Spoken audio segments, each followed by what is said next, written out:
25 কোটির প্লেয়ার এখনো পর্যন্ত 25 রান করতে পারেনি। হ্যাঁ, ক্যামেরন গ্রিনের কথা বলছি, আমাদের কেকেআরের ভাই। মানে যে আমার যে কী রাগ হচ্ছে, সেই মানে সেই জিনিসটা আমি ফুটিয়ে তুলতে পারছি না।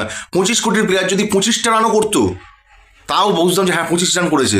তিনটে ম্যাচ খেলে নিলেও এখনো পর্যন্ত 25 রানের গন্ডি টপকাতে পারেনি ক্যামেরন গ্রিনের মানে কথা বলছি। কেকেআর ম্যানেজমেন্টকে আমি মানে এই ভিডিওটা যদি তাদের কাছে পৌঁছায়, তাহলে আমি বলতে চাই যে ক্যামেরন গ্রিনকে ভাই এবার ছেড়ে দাও, এবার তাকে রেহাই দেওয়া উচিত। আর মানে সহ্য করা যাচ্ছে না কেকেআর ফ্যানেদের মানে যে দুঃখ, যে কষ্ট, যে বেদনা, সেই জিনিসটা নেওয়া যাচ্ছে না যাকে বলে।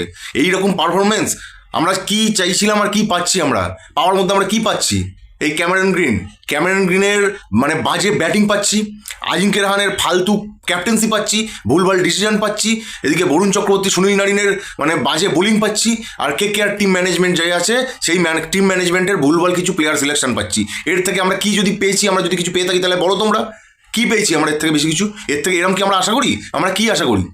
আমরা আশা করি সুনীল নারিন মানে একদম ওপেনিংয়ে নামবে, প্রথম 6 ওভারে একদম সুন্দর স্ট্রাইক রেটে ব্যাট করে যাবে, 200-250 স্ট্রাইক রেটে ব্যাট করে ঝড় তুলে দেবে। এটা আমরা চাই। আমরা চাই বুদ্ধিদীপ্ত ক্যাপ্টেন্সি।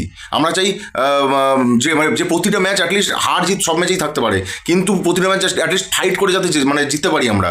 এই জিনিসগুলো আমরা চাই, কিন্তু তার জায়গায় হচ্ছে উল্টোটা। তিনটে ম্যাচ এখন মানে হয়ে গেল, এখনও পর্যন্ত মানে এই 2026 আইপিএলে মানে জয়ের খাতা খুলতে পারলো না কলকাতা নাইট রাইডার। আর এদিকে মানে আজিঙ্কে রাহানের ওপর মানে এত ভরসা করে ফেলে শাহরুখ খান, একটা ল্যাংড়া ঘোড়াকে দিয়ে টেস্ট মানে মানে একটা প্লেয়ারকে দিয়ে তাকে টি-20 ক্যাপ্টেন্সি করাচ্ছে। ভাই ম্যানেজমেন্টকে সত্যিকারের স্যালুট ভাই। ম্যানেজমেন্টকে যদি এরকম মানে ভরসা করতে হয় একজন আজিঙ্কে রাহানের ওপর, রিঙ্কু সিংকে ক্যাপ্টেন্সি ছেড়ে দাও না, দরকার কি ওসব করার? রিঙ্কু সিংকে ক্যাপ্টেন্সি ছেড়ে দিয়ে থাকো।